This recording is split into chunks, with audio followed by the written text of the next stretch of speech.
అదేమో అన్కాన్స్టిట్యూషనల్ అని ప్రచారం మాత్రం చేశారు. కానీ పొలిటికల్ గవర్నెన్స్ అంటున్నటువంటి దాని గురించి ఎవడో నోరు మీద పట్ల. ఇవాళే కాదు, మీకు 2014-19 మధ్యలో ఏం జరిగింది?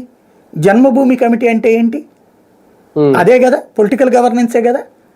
ఒక యాప్, ఆ యాప్లో మనం ఇప్పుడు ఫర్ ఎగ్జాంపుల్ ఒక పెన్షన్ కోసం దరఖాస్తు చేసుకున్నాం, దీన్ని ఆ జన్మభూమి కమిటీ సభ్యుడికి పంపిస్తారు, అతను చూస్తాడు.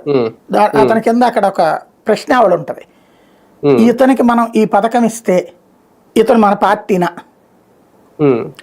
నో.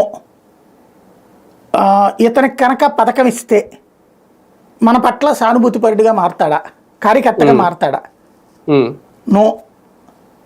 సానుభూతిపరుడిగా మారతాడా, నో. లేదు ఇతను వేరే పార్టీ, అసలు క్వశ్చనే లేదు. ఇతను వేరే పార్టీ, జనసేన, భారతీయ జనతా పార్టీ అంటే అసలు క్వశ్చనే లేదు. ఉన్న దాంట్లో ఈ టైప్లో పెట్టారు.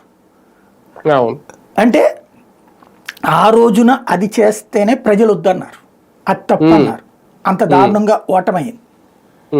బట్ ఈ దఫా అంతకంటే దారుణంగా పథకాలు ఇచ్చినోడే ఓడిపోయినప్పుడు తను గెలవడానికి కారణమైంది రాజకీయ పార్టీగా తన కార్యకర్తలే కాబట్టి వాళ్ళందరూ సంతోషంగా ఉండాలి. వాళ్ళు సంతోషంగా ఉంటే వాళ్లే మనకు ఓట్లు తెచ్చి పెడతారు, వాళ్లే జనాలు కన్విన్స్ చేస్తారు, అబద్ధాలే చెప్తారా, దబాయిస్తారా, ఏమైనా సరే చేస్తారు. దానికి సాక్ష్యం ఉన్నట్టు ఎన్నికలు. నవరత్నాలు ఇచ్చినటువంటి తీసుకున్న ప్రజల్ని నువ్వు